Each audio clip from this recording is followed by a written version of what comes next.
IPL ইতিহাসে লজ্জার হার, ব্যর্থতার দায় নিজের কাঁধে নিলেন নাইট অধিনায়ক রাহানে। আসুন পুরোটা জেনে নিই।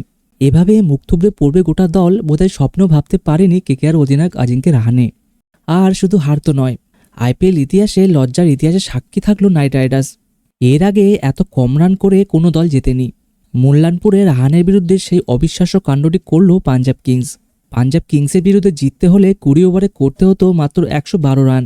টি-20 ক্রিকেটে এটি নেহাতি জলভাতের মতো একটা ব্যাপার, কিন্তু এই কটা রানই যে নাইটদের কাছে পাহাড় সমান হয়ে উঠবে কে জানত। 112 রান তাড়া করতে গিয়ে কেকেআর আউট হলো 95 রানে। এটাই মঙ্গলবার রাতে মুল্লানপুরের বাস্তব চিত্র।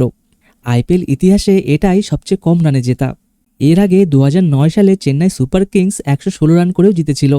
এছাড়া 2018 সালে সানরাইজার হায়দ্রাবাদ জিতেছিল 118 রান করে। মুল্লানপুরে লজ্জার সব রেকর্ড ভেঙে দিলেন নাইটরা।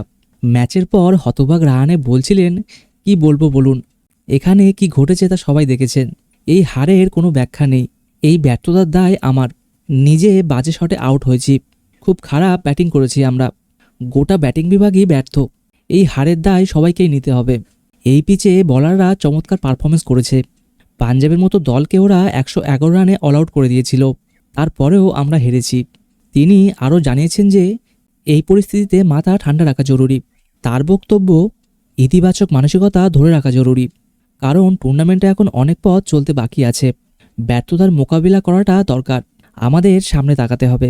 কেকেআরের এই পারফরমেন্সে আপনাদের কী মতামত অবশ্যই কমেন্টে জানাবেন। ভিডিওটি ভালো লাগলে অবশ্যই লাইক করবেন এবং সাবস্ক্রাইব করতে ভুলবেন না। বিস্তারিত জানতে ডেসক্রিপশানে ওয়েবসাইটের লিঙ্ক দেওয়া আছে।